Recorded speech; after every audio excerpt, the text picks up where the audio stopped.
સદાશિવસમારંભાં શંકરાચાર્યમધ્યમાં અસ્મદાચાર્યપર્યન્તાં વંદે ગુરુપરંપરાં વંદે ગુરુપરંપરાં. વાસુદેવેન્દ્રયોગીન્દ્રં નત્વા જ્ઞાનપ્રદં ગુરું મુમુક્ષૂણાં હિતાર્થાય તત્વબોધોऽભિધીયતે. આત્મા કઃ સ્થૂલ સૂક્ષ્મ કારણ શરીરાદ વ્યતિરિક્તઃ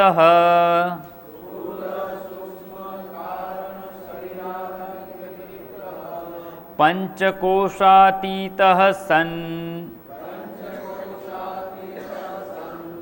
અવસ્થાત્રય સાક્ષી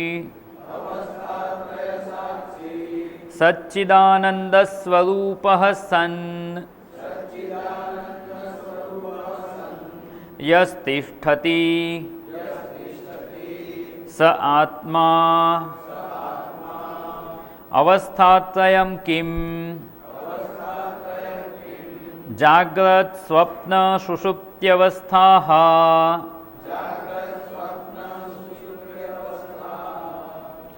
જાગ્રદવસ્થા કા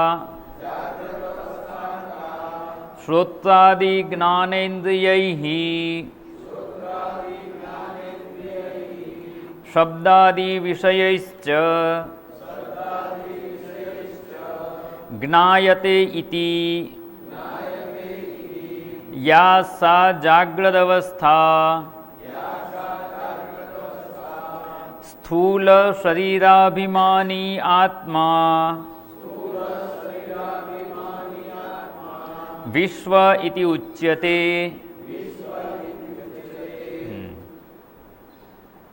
આત્મા કહ તત્વબોધની વિચારણામાં પૂર્વે મુમુક્ષુ માટે જે વિચારણા જણાવવામાં આવે, મુમુક્ષૂણામ હિતાર્થાય તત્વબોધ અભિધીયતે. મુમુક્ષૂણામ હિતાર્થાય, મુમુક્ષુના હિત માટે, જેનાથી મુમુક્ષુનું કલ્યાણ થાય એના માટે તત્વબોધ અહીં જણાવવામાં આવે છે. તત્વબોધની વાત કરવામાં આવશે એવું અહીંયા જણાવી દીધું. એટલે તત્વબોધની વાત કરીએ એટલે આત્મા કહ, આત્મતત્વનો બોધ કરાવવાનો છે. તો આત્મા કહ જે મુખ્ય વિચાર છે અહીંયા એની વિચારણામાં આત્મા શું એ જણાવવા માટે અનાત્મા શું છે એ પહેલાં જણાવે છે. સ્થૂલ સૂક્ષ્મ કારણ શરીરાદ વ્યતિરિક્ત આત્મા, એટલે સ્થૂળ સૂક્ષ્મ અને કારણ શરીર શું થયું તો કે અનાત્મા. પંચકોશાતીત સન, 5 કોષથી પર છે એટલે 5 કોષ અનાત્મા અને એનાથી જે અતીત છે એ આત્મા.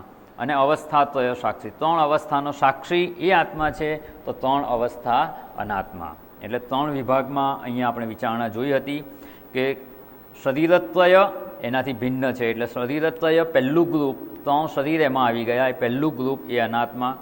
પછી પંચકોષથી પર એટલે 5 કોષ છે એ અનાત્મા નંબર ગ્રુપ 2, એમાં 5 એટલે 3 + 5 8 અને 3 અવસ્થા એ અનાત્મા ગ્રુપ નંબર 3 અને એમાં પણ 3 અવસ્થા એટલે 3 5 અને 3 એમ કરીને 3 ને 5 8 ને 3 11 અનાત્મા છે.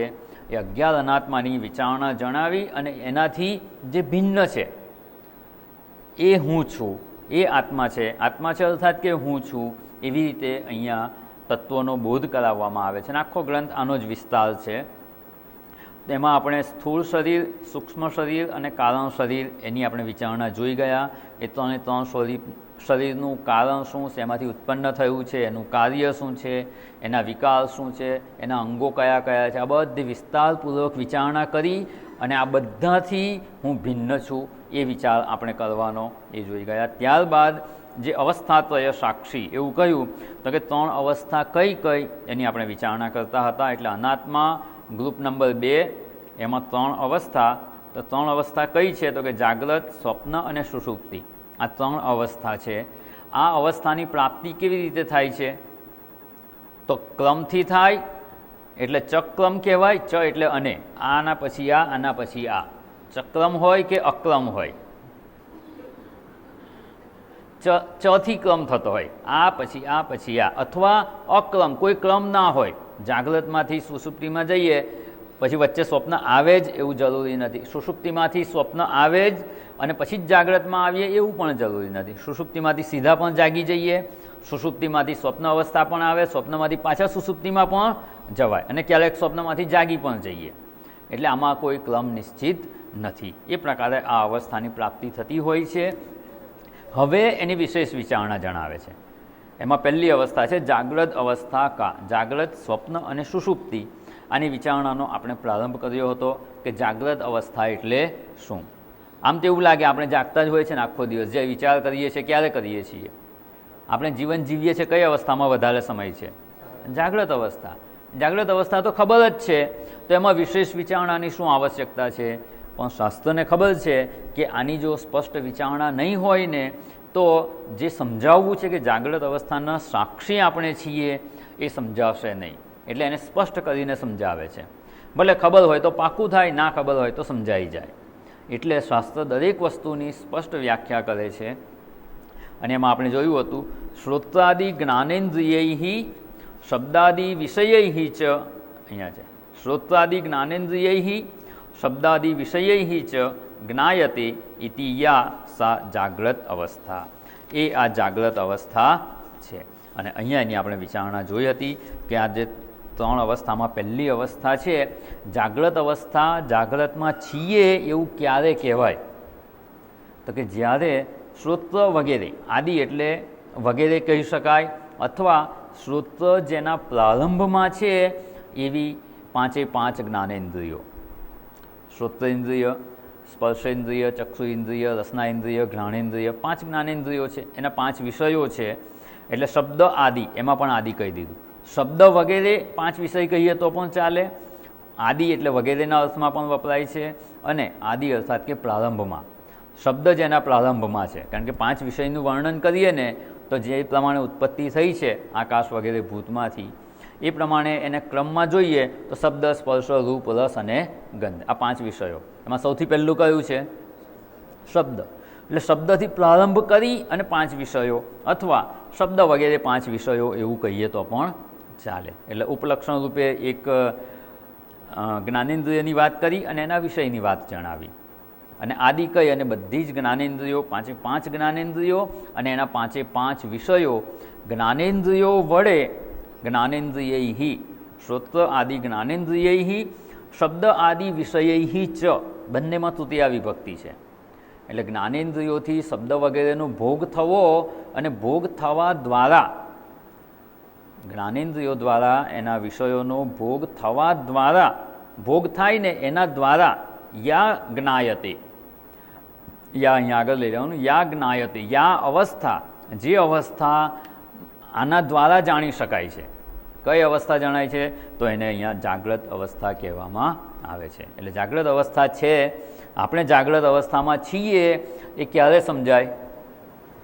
જો ઇન્દ્રિયો દ્વારા વિષયોનો ઉપભોગ થાય અને એના દ્વારા જે અવસ્થામાં થાય ને એને જાગ્રત અવસ્થા કહેવાય. બહુ ખૂબ સુંદર વિચારણા છે. આપણે વિચારણાનો પ્રારંભ કર્યો હતો કે જો કોઈક અવસ્થામાં જ્ઞાનેન્દ્રિયો દ્વારા વિષયો જણાય નહીં તો એને જાગ્રત અવસ્થા કહી શકાય નહીં. એ બીજું ગમે તે નામ આપી શકાય. અને એક બે દ્રષ્ટાંત પણ જોયા હતા કે વ્યક્તિ, ઘણાને એવું હોય છે કે સૂતા હોય ને ઊંઘમાં ચાલવાની ટેવ હોય, ચાલવાની ક્રિયા કરીને ક્યાંક જઈને ફરીને આવીને પાછા સૂઈ જાય. સવારે એને ખબર હોય છે? ના.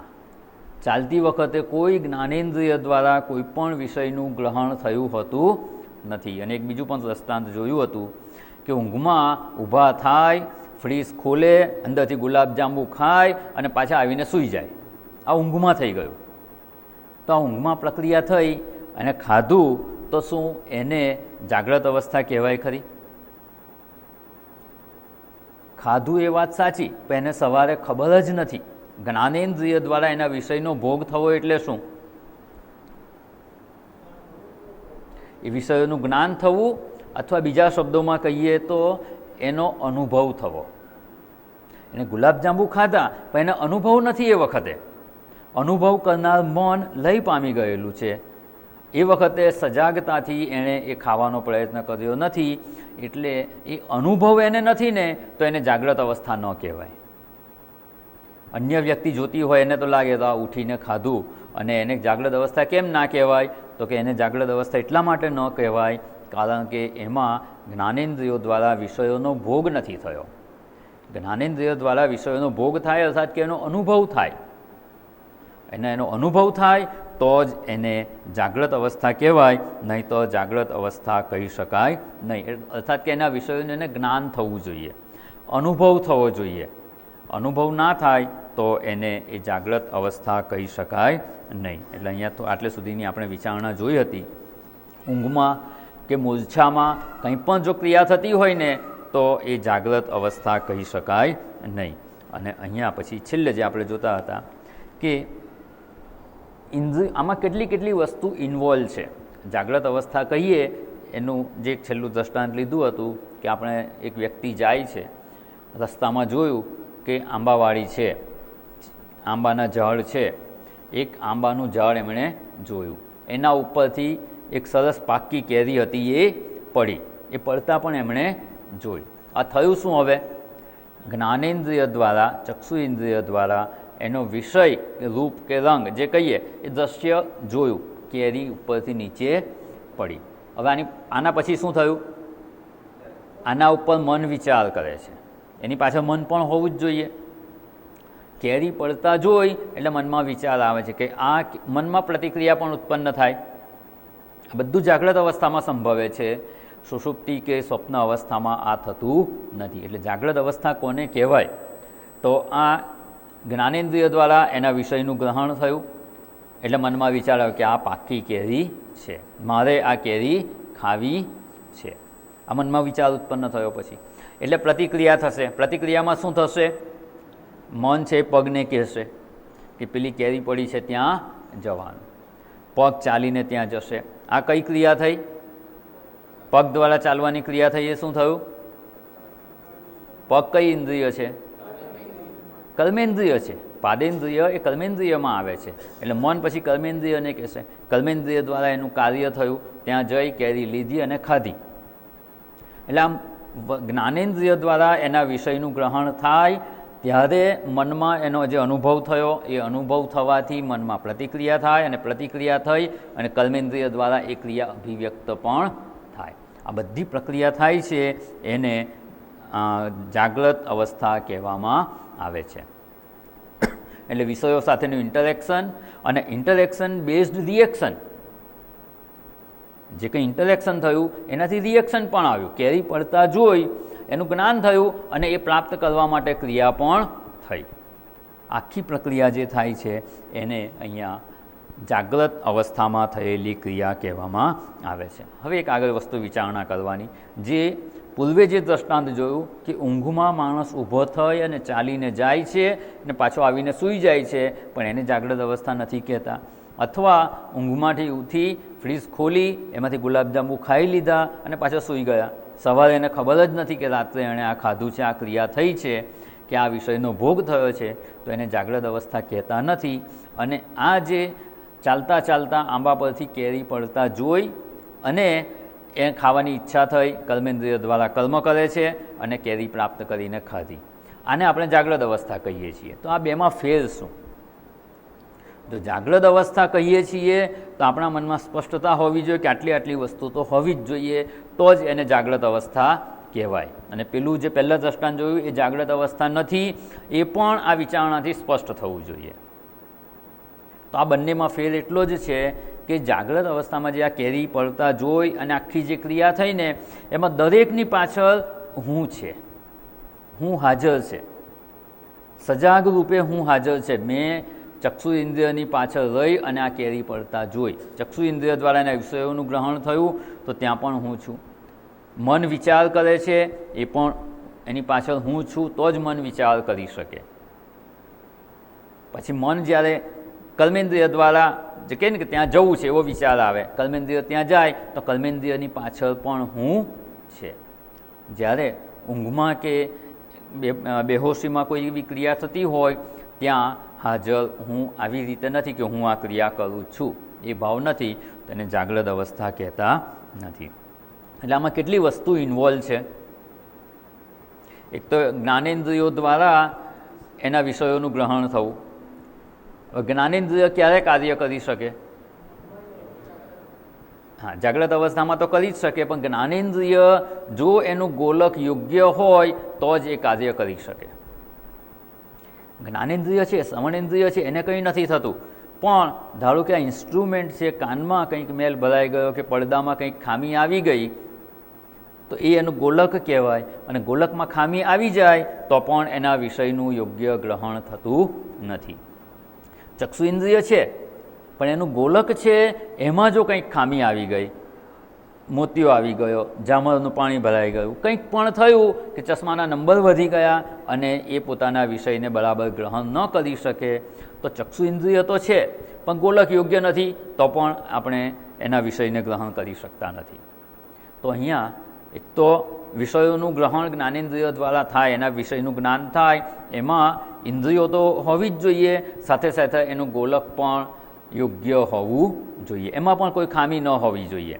એટલે ગોલક, જ્ઞાનેન્દ્રિયો, પછી મન દ્વારા કંઈ પણ રિએક્શન થાય, કોઈ પણ પ્રતિક્રિયા થાય તો એ ક્રિયા રૂપે અભિવ્યક્ત થાય તો કર્મેન્દ્રિય, અને કર્મેન્દ્રિયનું ગોલક, કર્મેન્દ્રિયના ગોલક છે, જે રીતે જ્ઞાનેન્દ્રિયનું ગોલક છે એવું કર્મેન્દ્રિયનું ગોલક છે, અને ગોલક દ્વારા પછી ક્રિયા થાય. આ બધાની પાછળ જો હું ન હોય તો આ ક્રિયા થતી નથી.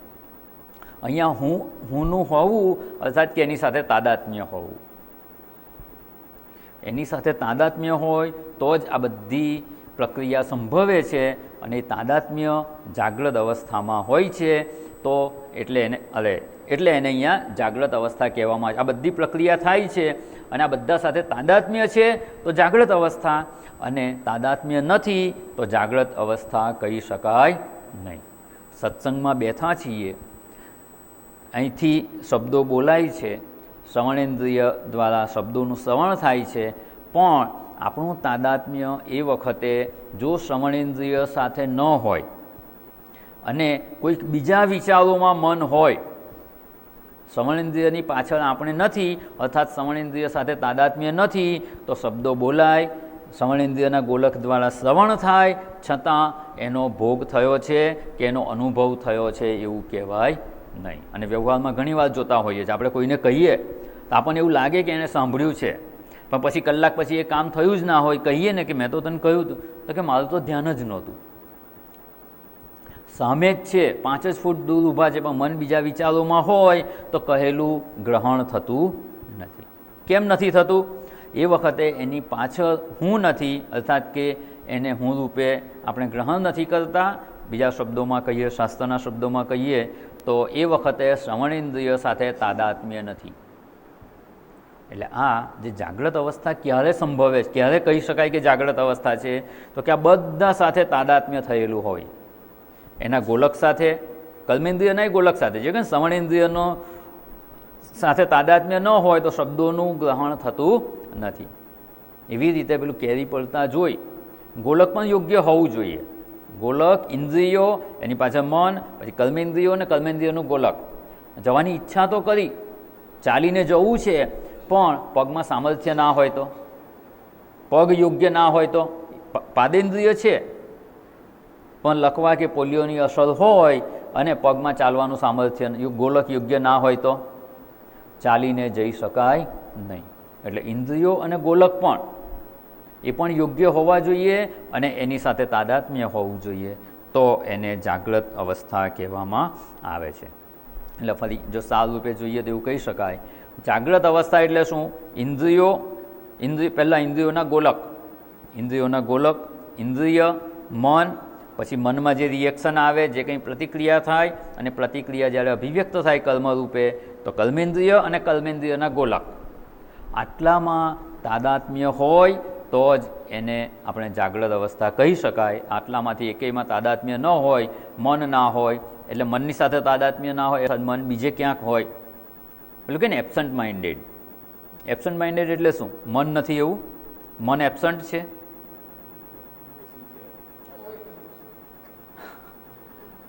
ક્યાંક તો છે પણ જ્યાં લગાડવું છે ત્યાં નથી.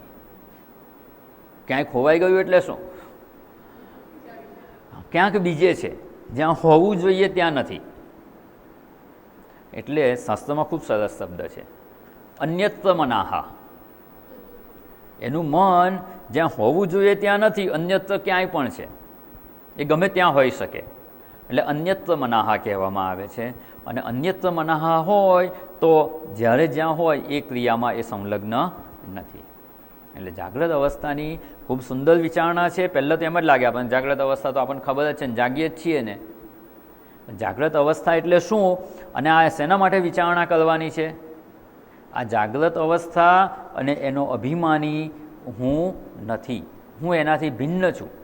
અવસ્થાત્રય સાક્ષી, જાગ્રત અવસ્થાનો હું સાક્ષી છું. એના માટે આ બધી વિચારણા કરવાની છે. જાગ્રત અવસ્થાને જાણી લઈએ ને પછી એનાથી ભિન્ન છું એવો હું કેવો છું એની વિચારણામાં આગળ વધવાનું છે. તો જાગ્રત અવસ્થા એટલે શું? કે આ બધા સાથેનું તાદાત્મ્ય. અને જ્યારે આ બધા સાથેનું તાદાત્મ્ય આપણે સજાગતાપૂર્વક છોડી શકીએ તો જાગ્રત અવસ્થાના સાક્ષી થઈ શકાય.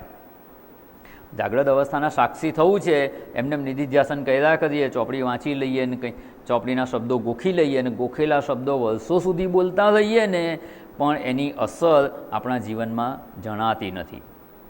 કારણ કે એની પાછળ આ વિચારણા ના હોય તો ગોખેલા શબ્દો બોલવાથી કલ્યાણ થતું નથી. એ શબ્દોની પાછળનો ભાવ સમજવો પડે. ત્યારે જાગ્રત અવસ્થાનો હું સાક્ષી છું એવું કહીએ, જાગ્રત અવસ્થા મારી નથી, વાક્ય બોલાઈ ગયું, એને જીવનમાં આત્મસાત કરવા માટે આ બધી વિચારણાની આવશ્યકતા છે. જાગ્રત અવસ્થા હું નથી એટલે કરવાનું શું? તો કે જ્યાં જ્યાં આ જાગ્રત અવસ્થાના જે મુદ્દા જોયા ત્યાં જ્યાં જ્યાં તાદાત્મ્ય છે એ તાદાત્મ્ય છોડવાનો પ્રયત્ન કરવાનો. એ હું નથી. જાગ્રત અવસ્થા તો કર્મેન્દ્રિયોનું ગોલક, જ્ઞાનેન્દ્રિયનું. આપણે ત્યાંથી શરૂ કરીએ. સૌથી પહેલાં જ્ઞાનેન્દ્રિય દ્વારા વિષયોનું ગ્રહણ થયું તો જ્ઞાનેન્દ્રિય એના ગોલકમાં રહીને જ વિષયોનું ગ્રહણ કરી શકે. તો ચક્ષુ ઇન્દ્રિયને રહેવાનું સ્થાન જે આ આંખની કીકી છે, આંખ એ એનું ગોલક કહેવાય. એ પણ હું નથી. ધારો કે એમાં કંઈ પણ હવે આગળ વિચારણા કરવાની. આની ફળશ્રુતિ શું થશે? તો કે ચક્ષુ ઇન્દ્રિય હું નથી, એનો ગોલક હું નથી. ગોલક હું નથી તો ચક્ષુ ઇન્દ્રિયનું જે ગોલક છે એમાં કોઈ પણ પ્રકારની ખામી આવે ને તો એ મારી નથી. સારામાં સારું દેખાય તોય એ ગોલક છે, એ ગોલકની યોગ્યતા છે કે દેખાય છે, નથી દેખાતું, મોતિયો આવે કે કંઈ પણ તકલીફ આવે, ચશ્મા નંબર વધી ગયા તો એનાથી હું દુઃખી ન થઉં. હા, એનો યોગ્ય ઉપચાર કરવા યોગ્ય હોય એ ચોક્કસ કરવાનો. એનો ઉપચાર કરવાની ના નથી. આ શરીરને વાહન જેવું સમજી અને વાહનમાં જો ટાયરમાં પંક્ચર પડે તો એ રિપેર કરવાનું, લાઇટ બગડી જાય તો એ પણ રિપેર કરાવવાની, હોર્ન બગડી ગયું હોય તો એ પણ રિપેર કરાવવાનું. સારામાં સારું રહેવું જોઈએ. પણ આપણને ખબર છે કે ટાયર વાહનનો ભાગ છે, મારો નહીં. એવી રીતે પગમાં ફ્રેક્ચર થઈ ગયું, પડી ગયા અને વાગ્યું, ફ્રેક્ચર થયું તો એનો ઈલાજ ચોક્કસ કરાવવાનો, પણ એ પગને થયેલું છે, મને નહીં. એટલે અહીંયા ગોલક જે છે જ્ઞાનેન્દ્રિયોનું ગોલક એ એના વિષયોને ગ્રહણ કરવામાં ઉપયોગી છે, પણ હું એ ગોલક નથી. એની સાથેનું જો તાદાત્મ્ય છોડી શકીએ તો જાગ્રત અવસ્થાના તાદાત્મ્યને છોડવામાં આપણે ધીમે ધીમે આગળ વધી શકાય તેમ છે. સૌથી પહેલાં ગોલક સાથેનું તાદાત્મ્ય છૂટી જવું જોઈએ. એ ગોલક સાથેનું તાદાત્મ્ય છૂટી જાય પછી જ્ઞાનેન્દ્રિયનું ગોલક બરાબર છે, પણ જે ચક્ષુ ઇન્દ્રિય છે એ એના રૂપને કેટલે દૂર સુધી જોઈ શકે, કેટલું નજીકથી જોઈ શકે છે, એ એની સામર્થ્ય કે મર્યાદા એ મારી નથી. હું ચક્ષુ ઇન્દ્રિય નથી. એનું તાદાત્મ્ય છોડવું એટલે શું? જ્યારે એના વિષયોનું ગ્રહણ કરે છે, આપણું તાદાત્મ્ય છે ત્યારે જ એના વિષયોને ગ્રહણ કરે છે અને હું જોઉં છું એવો શબ્દ પ્રયોગ આપણે કરીએ છીએ. તો ચક્ષુ ઇન્દ્રિયની પાછળ હું છું એની સાથે તાદાત્મ્ય છે ત્યારે ચક્ષુ ઇન્દ્રિયના વિષયો ગ્રહણ કરે એને હું ગ્રહણ કરું છું, હું આ વિષયનું જ્ઞાન પ્રાપ્ત કરું છું કે એનો અનુભવ કરું છું એવું આપણે કહેતા હોઈએ છીએ. તો હવે કરવાનું શું? જે આપણી વિચારણામાં કે એના તાદાત્મ્યથી છૂટવાનો પ્રયત્ન કરવાનો કે ચક્ષુ ઇન્દ્રિય હું નથી. અને આ અભ્યાસ ક્યારે કરવાનો? સવારે અડધો કલાક આસન લગાવીને બેસીએ ત્યારે જ. જ્યારે ચક્ષુ ઇન્દ્રિય દ્વારા એના વિષયનું ગ્રહણ થાય ને ત્યારે નક્કી કરવાનું, વિચારી લેવાનું કે આ ચક્ષુ ઇન્દ્રિય એના વિષયને જોઈ રહ્યો છે, જુએ છે, હું ચક્ષુ ઇન્દ્રિય નથી.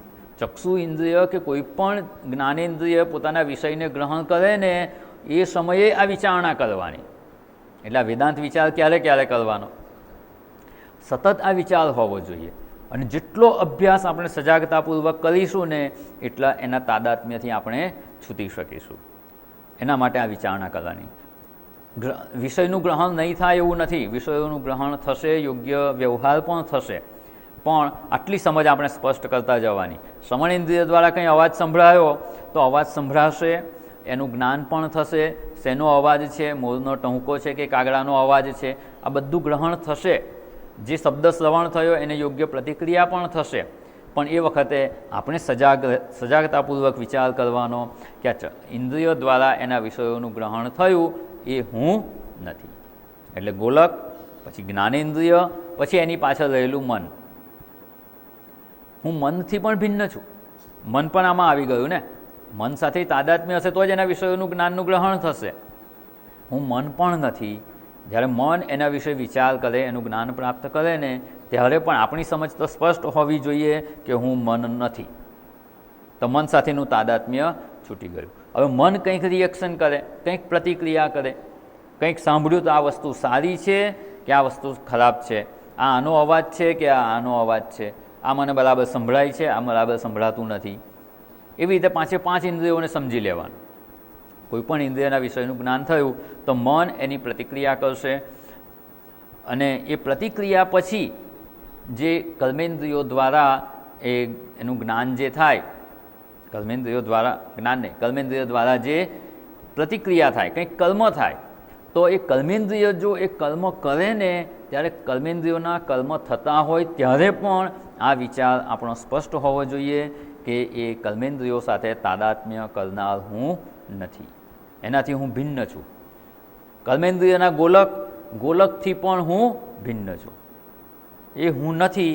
આમ જે આખી પ્રક્રિયા આપણે જોઈ, જ્ઞાનેન્દ્રિયનું ગોલક, જ્ઞાનેન્દ્રિય મન, કર્મેન્દ્રિય અને કર્મેન્દ્રિયનું ગોલક, અને એનાથી આગળ હજુ કર્મેન્દ્રિય જ્યાં સ્થાન પામેલી છે, કર્મેન્દ્રિયોનું ગોલક જ્યાં રહેલું છે, એ શરીર પણ હું નથી. અને આટલા બધા સાથેના તાદાત્મ્યથી આપણે મુક્ત થઈએ તો કહી શકાય કે જાગ્રત અવસ્થા મારી નથી. કે અને પછી આગળ આવે છે જાગ્રત અવસ્થાનો અભિમાની હું નથી. એટલે અહીંયા જે ગોલક કહ્યું ને, ગોલક પણ ખૂબ અગત્યનું છે. માત્ર ઇન્દ્રિય હોય એવું જરૂરી નથી, એટલે ઇન્દ્રિયથી જ વિષયોનું ગ્રહણ થાય એવું નથી. ગોલકને પણ આમ કહીએ ને કે સેટ કરવું પડે. એટલે સંગીતકાર હોય ને, ક્લાસિકલ મ્યુઝિકનો કંઈ કાર્યક્રમ હોય, મોટા મોટા સંગીતકાર હોય, એમનું કાર્યક્રમ શરૂ થાય એ પહેલાં અડધો કલાક શું ચાલે, એનું રિયાઝ કરતા હોય અથવા તંબુરો વગાડીને શ્રુતિ સેટ કરતા હોય. એટલે શું, કાનના ગોલકને પણ સેટ કરવો પડે, યોગ્ય શબ્દો શ્રવણ થાય એના માટે. અને એટલે જ આપણે કંઈ અવાજ આવતો હોય ના સમજાય ને તરત, તો આપણે આમ કરીએ, એ શું કરીએ છીએ, આપણે કાનને એ બાજુ સેટ કરીએ છીએ કે જેથી એનું યોગ્ય રીતે ગ્રહણ થાય. દરેક ઇન્દ્રિયોનું એવું છે. કોઈ એવું કંઈક સુગંધ આવે છે, કંઈક વાયર બળતો હોય એવી કંઈક ગંધ આવે છે, તો શું કરીએ આપણે? બીજે બધેથી મનને પાછું લાવીને આમ નાક પર કેન્દ્રિત કરીએ. ના, વાયર બળતો હોય એની ગંધ નથી. આ શું થયું? નાકને પણ સેટ કરવું પડે. એ ગોલક છે, ગોલકને સેટ કરવું પડે, અને એ ગોલકને સેટ કરવા માટેની અહીંયા આ વિચારણા છે. એવી રીતે સ્વાદેન્દ્રિય, ઘણીવાર આપણે જમવા બેઠા હોઈએ અને જમતા હોઈએ ત્યારે ખાતી વખતે ખાઈ તો લઈએ, અડધું થઈ જાય પછી કોઈ પૂછે કેવું છે, આ સ્વાદ કેવો છે આનો, તો કે તો મારું ધ્યાન જ નથી. પછી એક કોળીઓ ભરીને મૂકીએ કે હા આનો સ્વાદ સારો છે કે ખરાબ છે, કે મીઠું ઓછું છે કે મીઠું વધારે છે. એકદમ ના હોય તો તરત ખબર પડી જાય, પણ થોડું ઘણું આમ તેમ હોય ને તો જલ્દી આપણું ધ્યાન ના જાય, બીજા વિચારોમાં હોઈએ તો. કોઈ પૂછે ત્યારે ધ્યાન દઈ અને આપણે એનો સ્વાદ લેવાનો પ્રયત્ન કરીએ છીએ. એનો અર્થ શું? ત્યારે એ ગોલકને આપણે સેટ કરીએ છીએ કે જેથી એ ઇન્દ્રિય પોતાનું કાર્ય સારી રીતે કરી શકે. હવે એની સાથે જો તાદાત્મ્ય ના હોય તો શું એ ગ્રહણ કરી શકે ખરી ઇન્દ્રિય? ના. એટલે જાગ્રત અવસ્થા એટલે શું? ગોલક, જ્ઞાનેન્દ્રિય, મન, કર્મેન્દ્રિય, કર્મેન્દ્રિયના ગોલક અને કર્મેન્દ્રિયના ગોલકને રહેવાનું સ્થાન એવું સ્થૂળ શરીર, આ બધાની પાછળ મારું તાદાત્મ્ય છે, એ હું છું અથવા એની પાછળ હું રૂપે આપણે રહીએ તો જ એ આ જાગ્રત અવસ્થા છે અને એના પોતાના વિષયને ગ્રહણ કરી શકે એવું કહી શકાય. નહીંતર એમાં જો હું ભાવ નથી કે તાદાત્મ્ય નથી તો એ જાગ્રત અવસ્થા કહી શકાય નહીં. એનો અર્થ સૌથી પહેલાં જાગ્રત અવસ્થામાં હોવું જોઈએ શું? સામાન્ય રીતે આપણે જાગ્રત અવસ્થાને ક્યારે સમજીએ છીએ? સવારે ઉઠીએ, જાગ્રત અવસ્થા ક્યારથી શરૂ થાય? ઉઠીએ ત્યારથી રાત્રે સૂઈ જઈએ ત્યાં સુધી. રાત્રે એવું તો ના કહેવાય, પણ સૂઈ જઈએ ત્યાં સુધી. જરૂરી નથી કે છે કે રાત્રે જ સૂઈ જઈએ, વચ્ચે ગમે ત્યારે સૂઈ જઈએ. તો સવારે ઉઠીએ ત્યાંથી લઈને સૂઈ જઈએ ત્યાં સુધીની આ જાગ્રત અવસ્થા આપણે માનીએ છીએ. બરાબર, આટલી સામાન્ય આપણી માન્યતા છે. પણ આ દરમિયાન થાય છે શું કે જેથી આને જાગ્રત અવસ્થા કહેવાય છે? જેવા જાગીએ ને એવું સૌથી પહેલું કયું જ્ઞાન આપણને થાય છે? હું આ શરીર છું કે હું આ દેહ છું. હું દેહ છું ત્યારથી જ ગોલકમાં, પછી એની પછી ઇન્દ્રિયોમાં, પછી મનમાં, બધામાં હું ભાવ થાય છે. એટલે સૌથી પહેલાં આપણે જાગીએ એટલે દેહાભિમાનને ધારણ કરીએ છીએ. શાસ્ત્રના શબ્દો કહીએ તો એવું કહેવાય, ઉઠીને આપણે સૌથી પહેલાં કયા કપડાં પહેરીએ છીએ? પેલું છે ને, કોઈક વકીલ છે, વકીલ હોય અને એમને કોર્ટમાં જવાનું હોય તો 10 સાડા 10 તૈયાર થઈને નીકળતા હોય તો છેલ્લે શું પહેરી લે? હા, નાસ્તો કરી લીધું, જમી લીધું, બધું તૈયાર થઈને છેલ્લે જતાં જતાં કાળો કોટ પહેરી લે. કાળો કોટ પહેરે એટલે શું ભાવ આવી જાય? હું વકીલ છું. એ ભાવને ધારણ કરી અને કોર્ટમાં જાય છે. બસ એવું આપણે પણ આ જાગ્રત અવસ્થાનો બધો જ વ્યવહાર કરવા માટે એક કોટ પહેરી લઈએ છીએ. ક્યારે પહેરીએ છીએ? પથારીમાંથી ઉઠીએ ત્યારે નહીં, જેવા જાગીએ ત્યારથી જ, હજુ પથારીમાં સૂતા જ છીએ, પહેલો જ કોટ પહેરી લઈએ છીએ કે હું આ દેહ છું. અર્થાત કે દેહાભિમાનનો કોટ પહેરીએ પછી જ આપણે પથારીમાંથી ઊભા થઈએ છીએ. અને જેવો આ દેહાભિમાનનો કોટ પહેરીએ એટલે ત્યાંથી જ આપણી જાગ્રત અવસ્થા શરૂ. દેહાભિમાનનો કોટ ના પહેરીએ તો, અને રાત્રે આ જાગ્રત અવસ્થા સમાપ્ત ક્યારે થાય? જ્યારે આ કોટ કાઢીએ ત્યારે. ધારો કે કોટ પહેરી રાખીને સૂઈ જવું હોય તો કોટ પહેરીને સૂઈ જ ના શકાય. હું આ દેહ છું એવું માનીએ ત્યાં સુધી સુષુપ્તિ કે સ્વપ્ન અવસ્થા સંભવ જ નથી. કોઈ કે હું આ દેહ છું અને છતાં હું ઊંઘું છું, એ સંભવ જ નથી. આજે આપણો દેહાભિમાન છે, દેહાભિમાનને જો છોડીએ નહીં તો આપણે સ્વપ્ન કે સુષુપ્તિમાં જઈ શકીએ નહીં. એટલે જ્યાં સુધી દેહાભિમાનનો કોટ પહેરેલો છે ત્યાં સુધી આપણે જાગ્રત અવસ્થામાં છીએ. જાગ્રત અવસ્થામાં છીએ તો જાગ્રત અવસ્થાના શરીર એટલે શરીર, એના ગોલક, ઇન્દ્રિયો, મન, આ બધાના સુખ કે દુઃખ એ આપણા થઈ જાય છે. જાગ્રત અવસ્થામાં જે કંઈ સુખ દુઃખ અનુભવાય છે એનું કારણ શું છે? આ દેહાભિમાન ધારણ કરેલું છે એટલે જ જાગ્રત અવસ્થાના સુખ અને દુઃખ આપણા થાય છે. સ્વપ્ન અવસ્થામાં આ જાગ્રત અવસ્થાના સુખ દુઃખ છે ખરા? પગ ભાંગી ગયો હોય, એ દુખાવો થતો હોય, જેવા સ્વપ્ન કે સુષુપ્તિમાં જઈએ તો પગનો દુખાવો હોય છે ખરો? ના. કોઈ આર્થિક સમસ્યા છે, ધનની ઉણપ છે અને ક્યાંક હપ્તો ભરવાનો છે અને સગવડ થઈ નથી, કોઈનું દેવું છે એ ભરવાનું છે, આ બધા જે આર્થિક સમસ્યાના દુઃખો છે એ સૂઈ જઈએ એટલે હોય છે ખરા? ના. કોઈ સામાજિક સમસ્યાના દુઃખો હોય છે, કોઈ કૌટુંબિક સમસ્યા છે એના દુઃખો હોય છે? ના. આ બધા જ દુઃખો ક્યારે આવે છે આપણને? જેવો દેહાભિમાનનો કોટ પહેરી લઈએ છીએ એટલે આ બધા દુઃખો આપણા થઈ જાય છે. અને જેવો એ કોટ કાઢી નાખીએ એટલે આ બધા દુઃખોથી મુક્ત થઈ જઈએ છીએ. તો રોજ આપણે આ દુઃખોથી છૂટીએ તો છીએ જ. સ્વપ્ન અને સુષુપ્તિમાં જઈએ ત્યારે બધા દુઃખોથી છૂટી જ જઈએ છીએ. પણ થાય છે શું? એ બધા દુઃખો ક્યાં ચોંટી ગયા છે? પેલું કહે ને, ગંગામાં સ્નાન કરવા જઈએ તો કે ગંગા સ્નાન કરે એટલે પાપ ધોવાઈ જાય, બરાબર? શાસ્ત્ર કહે છે એટલે આપણે શ્રદ્ધાથી માનીએ છીએ. પણ એ પાપ જે બધા હતા ક્યાં ગયા? બહાર જે કપડાં મૂકેલા હોય ને એ કપડામાં જઈને બેસી જાય. એટલે નદીમાં સ્નાન કરીને આવીએ ને ગંગામાં ત્યારે તો શુદ્ધ થઈ જાય, પણ પાછા આવીને શું કરીએ છીએ? એ કપડાં પહેરી લઈએ છીએ. એ કપડાં પહેરીએ એટલે બધા પાપ પાછા લાગી જાય છે. એવું સ્વપ્ન અને સુષુપ્તિમાં આ દેહાભિમાનને લીધે જે કંઈ દુઃખ થાય છે ને એ દેહાભિમાનને લીધે થનારા બધા દુઃખ આપણે દેહાભિમાનનો કોટ ટીંગાડીએ ને ત્યાં જઈને બેસી ગયા છે. એટલે એ વખતે આપણને દુઃખ નથી સ્પર્શ કરતું. એ કોઈ દુઃખોથી આપણે દુઃખી નથી થતા સ્વપ્ન અને સુષુપ્તિમાં.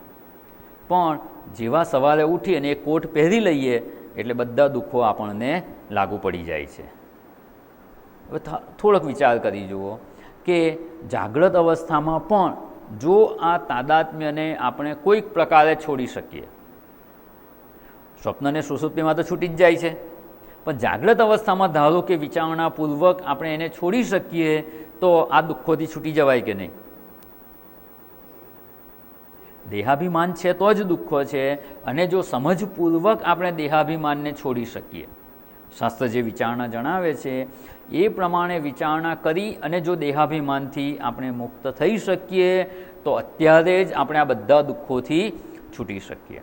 કારણ કે આ દુઃખો થવાનું કારણ શું છે? આ જાગ્રત અવસ્થામાં કરેલું તાદાત્મ્ય જ છે. જાગ્રત અવસ્થામાં તાદાત્મ્ય એટલે જ આ દેહાભિમાન છે. તો જાગ્રત અવસ્થામાં કરેલું આ જે તાદાત્મ્ય કે દેહાભિમાન છે એને જો આપણે છોડી શકીએ તો બધા જ દુઃખોથી છૂટી શકાય. અને એના દ્રષ્ટાંત રૂપે જ આમ કહીએ તો સ્વપ્ન અને સુષુપ્તિ અવસ્થા છે. કોઈક એવું કેવી રીતે બને એના માટે દ્રષ્ટાંત છે. સૂઈ જઈએ ત્યારે દુઃખોથી છૂટી જઈએ છીએ ને, તો હા, તો સૂઈ જઈએ છીએ ત્યારે કેમ છૂટી જઈએ છીએ? તો કે દેહાભિમાન નથી. દેહાભિમાનનો કોટ આપણે કાઢીને ખીંટી પર ટીંગાડી દીધો એટલે એના દુઃખોથી મુક્ત થઈ ગયા. તો જાગ્રત અવસ્થામાં જ એ વસ્તુ જો કરી શકીએ તો સમજપૂર્વક, તો એ સમયે પણ આપણે એના દુઃખોથી મુક્ત થઈ શકીએ તેમ છીએ. એટલે આ બધામાં તાદાત્મ્ય વગર આ જાગ્રત અવસ્થા નથી અનુભવાતી, કે જાગ્રત અવસ્થાના દુઃખો નથી અનુભવાતા. એટલે આપણી હાજરી વગર આ સંભવ નથી. આપણે એની પાછળ રહીએ જ છીએ, પણ જે રહે છે એનાથી આપણે ભિન્ન છીએ એ જ્ઞાનમાં સ્થિત થવાનું છે. આગળ જે બીજી પંક્તિ આવવાની છે એમાં આપણે વિચારણા કરવાની છે કે જાગ્રત અવસ્થામાં જે તાદાત્મ્ય કરે છે, આ બધાને હું રૂપે જે ગ્રહણ કરે છે એ કોણ છે એની વિચારણા હવે આવવાની છે. કે આ બધાને જાણે છે કોણ? અત્યારે કહ્યું ને એની સાથે તાદાત્મ્ય છે, દેહાભિમાન છે, તો એના દુઃખોથી આપણે દુઃખી થઈએ છીએ. સ્વપ્ન અને સુષુપ્તિમાં આ તાદાત્મ્ય રહેતું નથી, તો એના દુઃખોથી આપણે મુક્ત થઈ જઈએ છીએ. હવે આની પાછળ હું રૂપે જે રહેલું છે એ કોણ છે? હવે વિચારણામાં થોડુંક આગળ વધવાનું. અત્યાર સુધીની વિચારણા જોઈ લીધી કે એને હું રૂપે ગ્રહણ કરીએ છીએ, એની સાથે દેહાભિમાન છે, એ તાદાત્મ્ય છે, તો એ જાગ્રત અવસ્થાના દુઃખો આપણને દુઃખી કરે છે અને જાગ્રત અવસ્થાનો અનુભવ પણ ત્યારે જ છે. તો હવે આપણે એનાથી ભિન્ન છીએ, એનો હું સાક્ષી છું એ સમજવાનું છે. તો હું સાક્ષી છું તો આ જાગ્રત અવસ્થામાં તાદાત્મ્ય કરનાર કોણ છે? બે વસ્તુ થઈ ગઈ ને. હવે જાગ્રત અવસ્થામાં તાદાત્મ્ય કરનાર છે અને શાસ્ત્ર કહે છે અત્યારે તો એ તાદાત્મ્ય કરનાર હું છું એવું જ માનીએ છીએ. અત્યાર સુધીની વિચારણામાં પણ આપણે જોયું કે આ બધાની પાછળ હું રહેલો છું, એને તાદાત્મ્યથી ગ્રહણ કરનાર પણ હું જ છું, અને એ હું અવસ્થાત્રય સાક્ષી છું. હું જાગ્રત અવસ્થાનો અનુભવ કરનારથી વાસ્તવમાં તો હું જુદો છું. અત્યારે તો એને હું રૂપે માનું છું. તો એ હું છે કોણ? જે જાગ્રત અવસ્થામાં જ્ઞાનેન્દ્રિયો દ્વારા જે એના વિષયોનું ગ્રહણ થાય એને પણ જાણે છે, મનમાં જે અનુભવ થયો એને પણ જાણે છે, મનમાં જે પ્રતિક્રિયા થઈ એને પણ જાણે છે. જ્ઞાનેન્દ્રિય દ્વારા કંઈક ધારો કે કોઈક શબ્દ આપણે સાંભળ્યો શ્રવણેન્દ્રિય દ્વારા, કોઈએ આપણા વખાણ કર્યા અથવા કોઈએ આપણું અપમાન કર્યું. કોઈએ વખાણ કરે તો એનાથી આપણને સુખ થશે, કોઈ આપણું અપમાન કરે તો દુઃખ થશે. જે વખાણ કરે છે એના પ્રત્યે રાગ થશે, જે આપણું અપમાન કરે છે એના પ્રત્યે દ્વેષ થશે. રાગ, દ્વેષ, સુખ, દુઃખ આ બધું જે મનમાં અનુભવાય છે એ અનુભવ કરનાર કોણ? અત્યારે તો એને હું રૂપે માનીએ છીએ. હું સુખી થયો, હું દુઃખી થયો, મને આના પ્રત્યે રાગ છે, મને આના પ્રત્યે દ્વેષ છે. તો આ જે જાગ્રત અવસ્થામાં આ બધા સાથે તાદાત્મ્ય અભિમાન કરનાર છે એ વાસ્તવમાં છે કોણ? આપણે એનાથી જુદા થવું છે તો શું જે આનો અનુભવ કરે છે એ એનાથી જુદો છે? તો એ તો સંભવ નથી, નહીં તો અનુભવ જ ના કરી શકે. તો તાદાત્મ્ય કરનાર છે એનાથી આપણે જુદા છીએ, તો એને કંઈક જુદી રીતે સમજવો પડે. તાદાત્મ્ય કરનાર કોણ છે એની વાત આ બીજી પંક્તિમાં આમાં જણાવે છે. સ્થૂલ શરીરાભિમાની આત્મા વિશ્વ ઇતિ ઉચ્યતે. એ હું જેને કહ્યું ને કે હું આ જ્ઞાનેન્દ્રિયો સાથે તાદાત્મ્ય કરું છું અને જ્ઞાનેન્દ્રિયના વિષયોનો અનુભવ કરું છું, એના દ્વારા મનમાં જે અનુભવ થાય છે એને જાણનારો હું છું, એના દ્વારા મનમાં જે પ્રતિક્રિયા થઈ એને પણ હું જાણનારો છું, અને કર્મેન્દ્રિયો દ્વારા જે પ્રતિક્રિયા રૂપે કર્મ થયું એને પણ હું જાણનારો છું, એની સાથે તાદાત્મ્ય કરનાર છું. તો એ કોણ છે? તો એને અહીંયા વિશ્વ ઇતિ ઉચ્યતે. અને આના દ્વારા વિચારણા એ કરવાની છે આગળ જતાં કે આ વિશ્વ જે છે ને એ જ આ બધા સાથે તાદાત્મ્ય કરે છે, અને એ વિશ્વ માત્ર જાગ્રત અવસ્થામાં છે. જે જાગ્રત અવસ્થામાં તાદાત્મ્ય કરે છે એ વિશ્વ છે, અને માત્ર જાગ્રત અવસ્થામાં છે, સ્વપ્ન અને સુષુપ્તિમાં નથી. અને સ્વપ્ન અને સુષુપ્તિમાં નથી તો એ નિત્ય હોઈ શકે ખરો? એક જ અવસ્થામાં હોય તો? જો એક જ અવસ્થામાં હોય તો એ નિત્ય ન હોઈ શકે, અને નિત્ય ન હોય તો એ મારું સાચું સ્વરૂપ હોઈ શકે નહીં. અને છતાં હું છું તો હું એનાથી ભિન્ન છું, એ વિચારમાં આપણે સ્થિત થવાનું છે, એ વિચારને દ્રઢ કરવાનો છે, સમજવાનું છે. તો અહીંયા સ્થૂળ શરીરાભિમાની આત્મા, એટલે સ્થૂળ શરીરનો અભિમાની એટલે શું?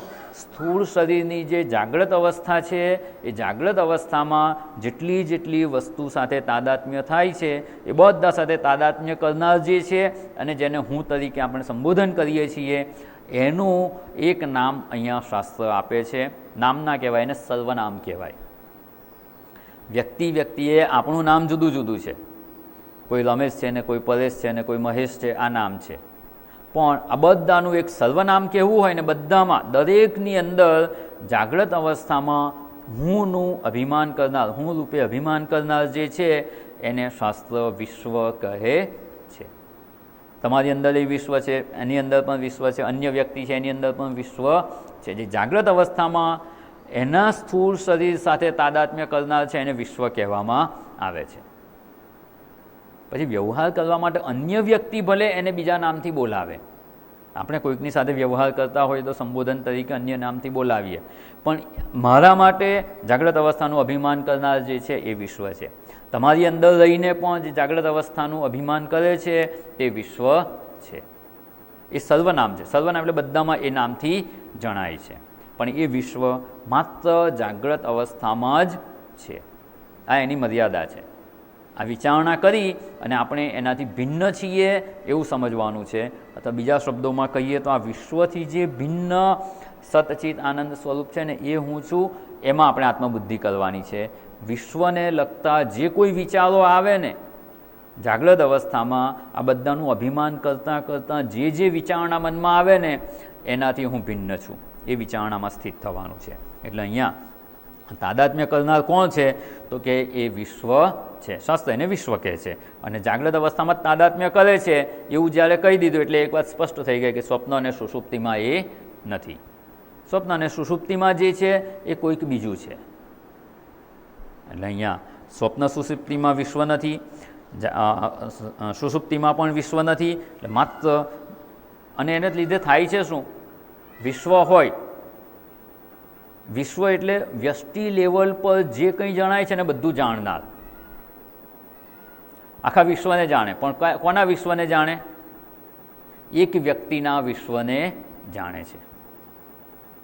ધારો કે આપણે એક વ્યક્તિ તરીકે છીએ તો આપણા દ્વારા જેટલું વિશ્વ જાણી શકાય ને એ બધાને આ વિશ્વ જાણે છે.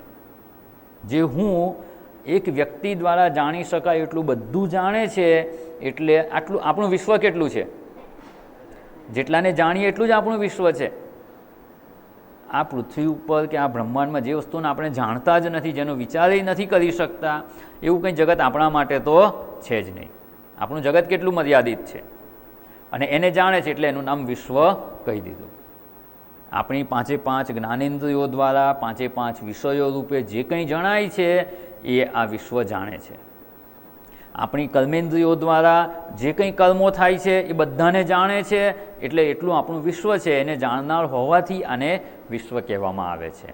અને એ વિશ્વથી હું ભિન્ન છું. અને આ વિશ્વ જાણે છે એ જાગ્રત અવસ્થા છે, અને સ્વપ્ન અને સુષુપ્તિમાં આ વિશ્વ નથી, તો સ્વપ્ન અને સુષુપ્તિમાં આ સ્થૂળ જગત જે સમષ્ટિ જગત કહેવાય છે એ હોવા છતાં પણ એનો અનુભવ થતો નથી.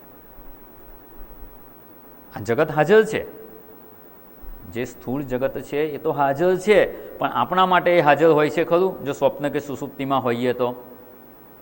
ના. કારણ કે આ જગતને જાણનાર, આપણા વિશ્વને જાણનાર, જેને અહીંયા વિશ્વ કહેવામાં આવે છે, જાગ્રત અવસ્થાનો અભિમાની, એ હાજર નથી. તો આ સ્થૂળ જગત આમને આમ જ હોવા છતાં આપણા માટે ન બરાબર જ છે.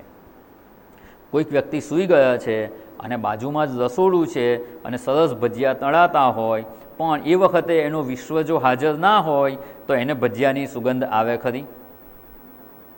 ના. કેમ? ભજીયા તળાય છે એની સુગંધ નથી ત્યાં હાજર?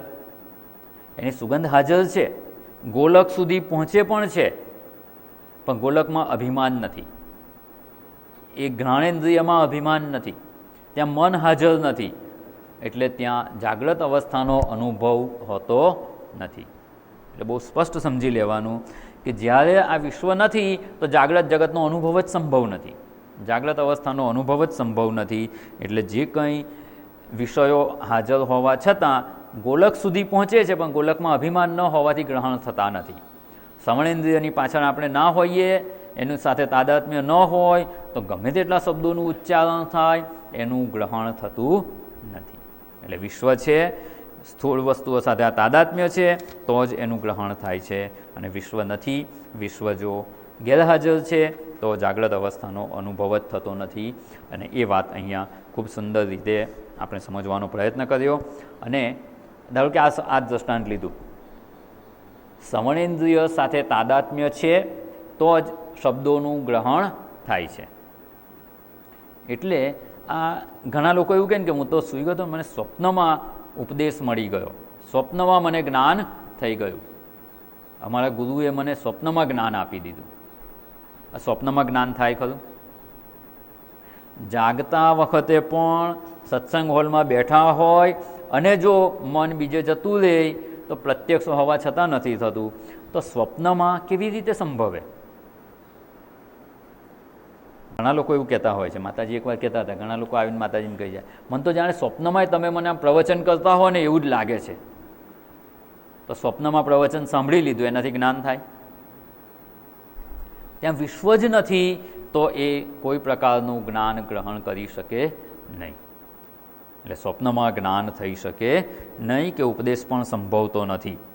એટલે અહીંયા જાગ્રત અવસ્થા કોને કહેવાય એ સમજી લેવાનું. અને એના પછી એક વસ્તુ સમજી લેવાની કે આપણે જે કંઈ વ્યવહાર કરીએ, જે કંઈ જ્ઞાન પ્રાપ્ત કરીએ, 5 ઇન્દ્રિયો દ્વારા પૂરેપૂરી સજાગતાપૂર્વક એ જ્ઞાન ગ્રહણ કરવું જોઈએ.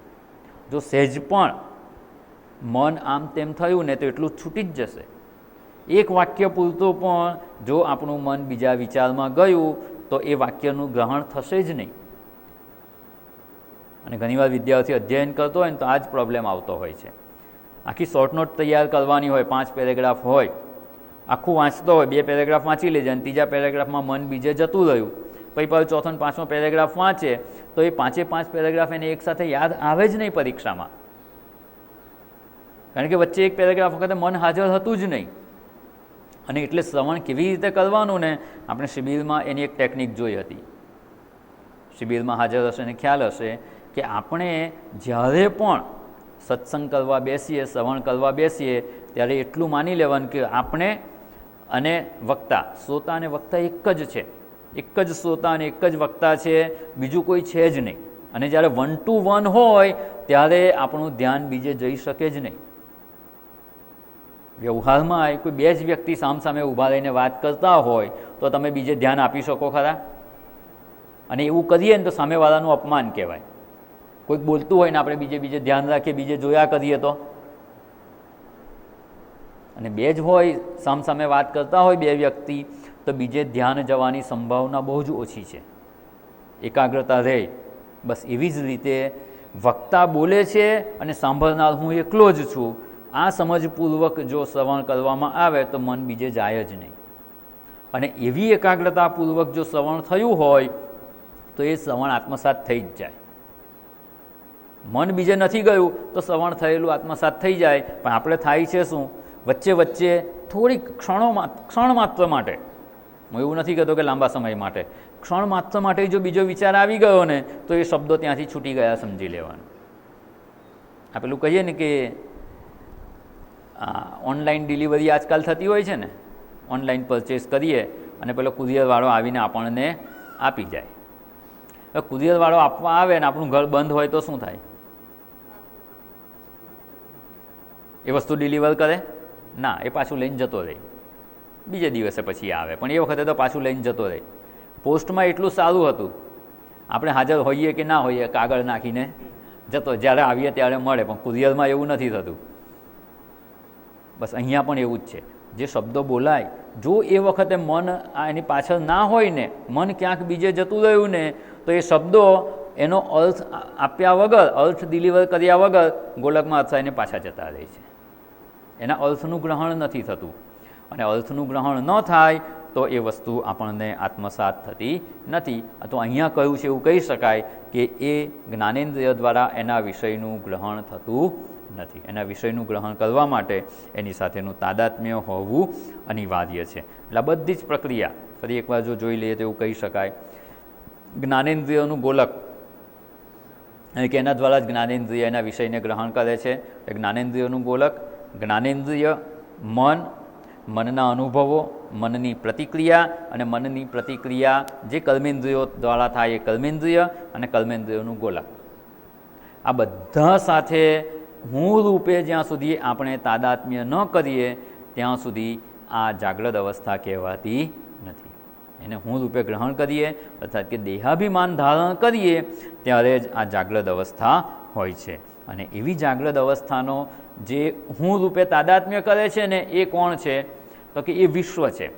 જ્યારે એવું કીધું ને કે હું રૂપે તાદાત્મ્ય કરનાર જાગ્રત અવસ્થાનો સ્થૂળ શરીરનો અભિમાની જે આત્મા છે, અહીંયા આત્મા અર્થાત કે હું, સ્થૂળ શરીરાભિમાની આત્મા, સ્થૂળ શરીરનું હું રૂપે અભિમાન કરનાર જે છે, અહીંયા આત્મા એટલે સચ્ચિદાનંદ આત્મા લેવાનો નથી.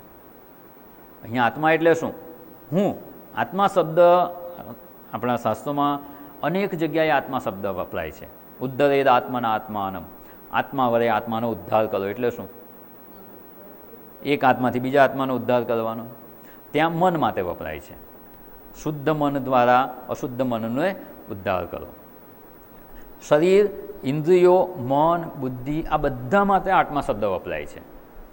જેને જેને હું, આત્મા અર્થાત જ હું, તો વ્યવહારમાં પણ જેને જેને આપણે હું કહીએ ને એના માટે આત્મા શબ્દ વાપરી શકાય.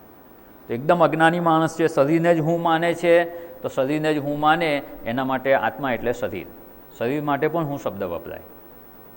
પછી એનાથી થોડા આગળ વધેલા હોય, ધર્મમય જીવન જીવનારા હોય, એ જીવને હું માને છે, એ શરીરને હું નથી માનતા. શરીરને હું ન માને અને જીવને હું માને ને એ જ ધર્મ કાર્ય કરે. શરીરને જ હું માની ધર્મ કાર્ય શેના માટે કરશે? ધર્મ પુરુષાર્થનું ફળ ક્યારે મળે? ભવિષ્યમાં મળે.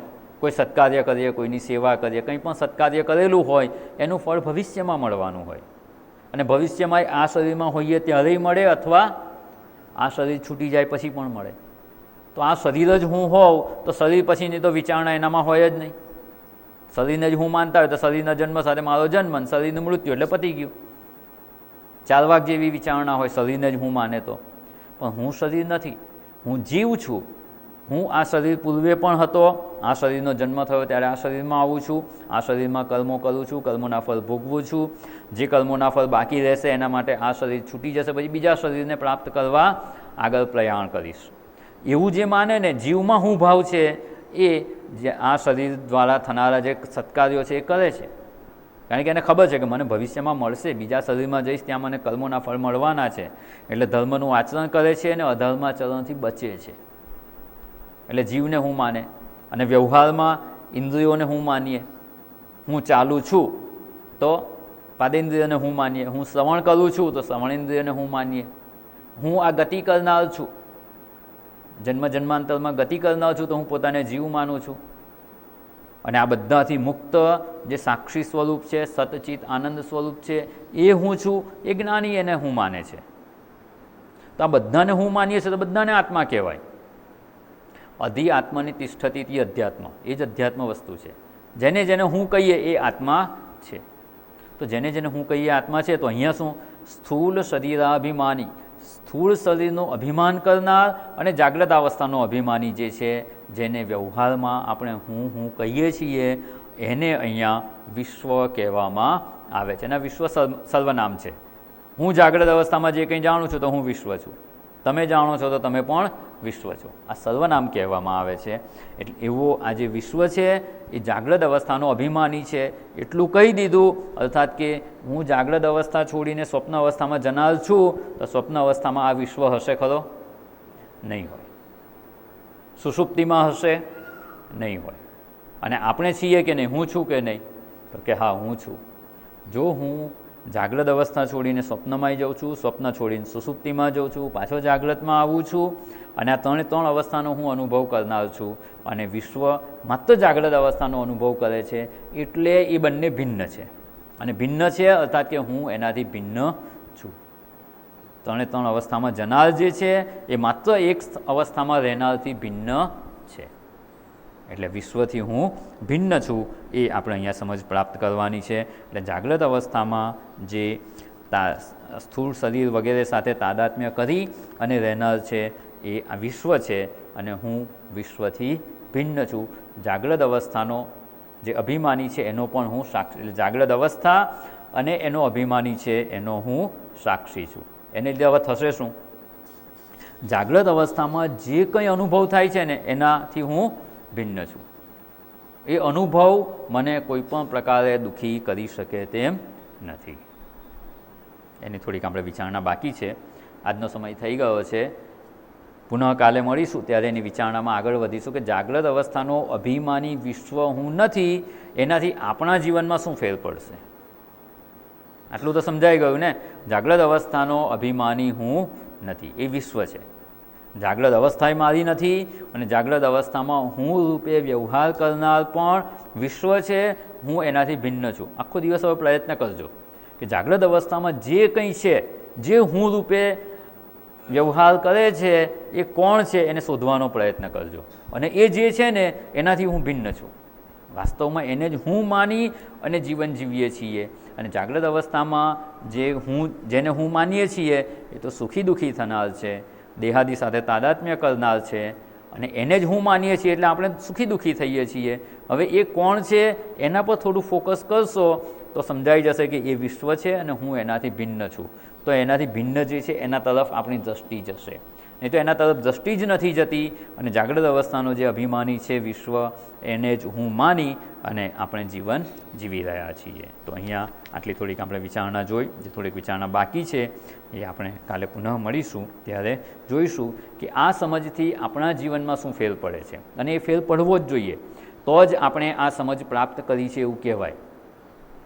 અવસ્થાતય સાક્ષી હું છું, નિધિધ્યાસન તો ઘણી વાર કરી લીધું આપણે, પણ એનું જે ફળ પ્રાપ્ત થવું જોઈએ ને, જે સમજ પ્રાપ્ત થવી જોઈએ, પૂર્વના સંસ્કાર ઓછા થવા જોઈએ, અને આપણે એનો જે સાક્ષી છે એમાં હું ભાવે સ્થિત થવાનો પ્રયત્ન કરી રહ્યા છીએ એ થવું જોઈએ. અને એ કરી શકાય, એનું એ ફળ આપણને પ્રાપ્ત થાય, એ સમજપૂર્વક આપણે જીવન જીવી શકીએ, એના માટે જે ઉપયોગી વિચારણા છે એ આપણે પુનઃ મળીશું ત્યારે જોઈશું.